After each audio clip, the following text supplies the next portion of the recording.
the perfect smash burger doesn't exist. Best roux burgers that have ever been made. And swirling on some mustard as well. To make Kangaroo smash burgers, we're going to need some roux mince. I picked up this K-roux mince from my local supermarket. It's 98% fat-free, so we'll see if a high-fat meat is really needed to make the perfect smash burger. Or is it all just a little bit of hype? Now this is a part of the story that gets a little bit messy, so I suggest gloving up. Just so you know, I did reach out to Tiger Gloves, but you haven't answered my emails. So guess what? I'm not using Tiger Gloves. Grrr. Now clearly we need to get this out of the packaging, and I love these little tear strips. And it's resealable, but you can't open it. I'm gonna have to cut it. Knife to the rescue. Da, da, da. So we'll just slice the packet open. And look how easy it is to get the mince out of the package now that it has an opening. Now all we want to do is roll this out to 100 gram balls and then place these in a receptacle of your choosing. Burgers without onions is like light beer. Shit. So grab yourself a red onion and arm yourself with your favourite weapon. Off with his head. Yeah, get rid of his butt too. Slice that in half. Remove his skin. Put a couple of slices in this way.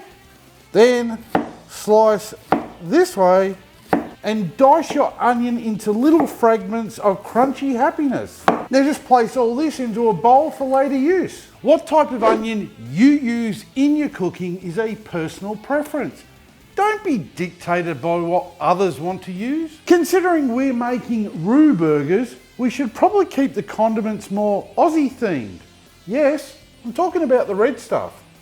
We're using good old tomato sauce, not its thicker and sweeter American cousin, ketchup. If you're using ketchup on a roux burger, that should be illegal. We're also using some yellow mustard and some mayonnaise. Add to that some milk buns. And I found this pepper cheddar cheese.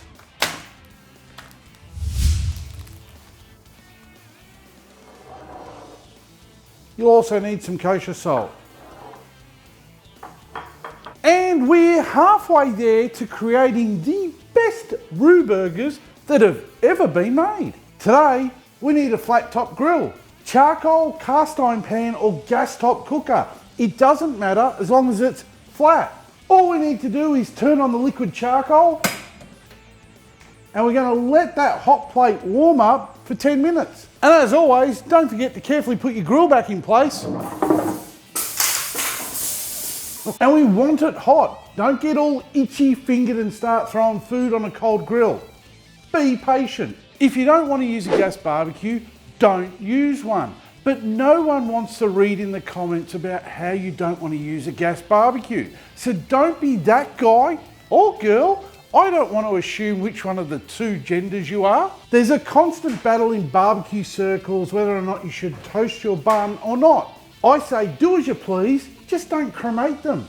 A light toasting, just to bring out the Maillard reaction, is all that's needed. The Maillard reaction is actually a chemical reaction between amino acids and reducing sugars. And what they do is create melanoidins, the compounds which gives brown food its distinctive flavour. That's more than enough toasting for them. Now cooking time for this recipe will be 5 minutes.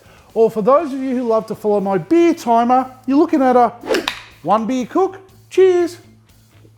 The grill is hot, so we can add some oil to lubricate your meat. Now just placing the roux burger patties on the grill. I mean the smash burgers on the grill. Add a good pinch of kosher salt. And then just smash them down with your burger press. As you can see, I just use a bit of baking paper. It just helps with cleanup and stops the meat sticking. Give them 2 presses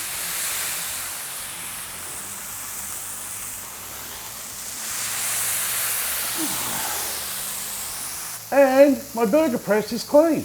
Now once you see fluid forming on top of the burger patties, it's time to flip them over.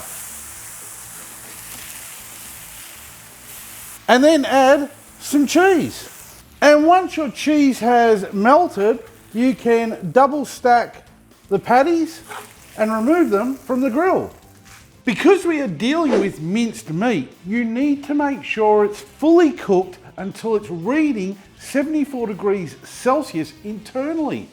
So when you eat it, you don't die. Building your roux burger is easy as laying down both parts of the burger bun and then adding some mayo to both buns and then swirling on some tomato sauce, again on both buns, and swirling on some mustard as well, again on both buns. Add some onion to the bottom one, it'll stick to all that sauce, and add the double stacked burger patties with cheese. Press on the lid and we are done. And people think the perfect smash burger doesn't exist.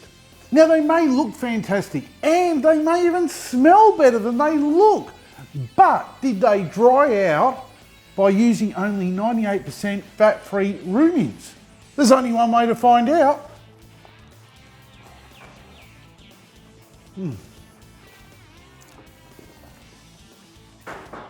Not a chance. They're still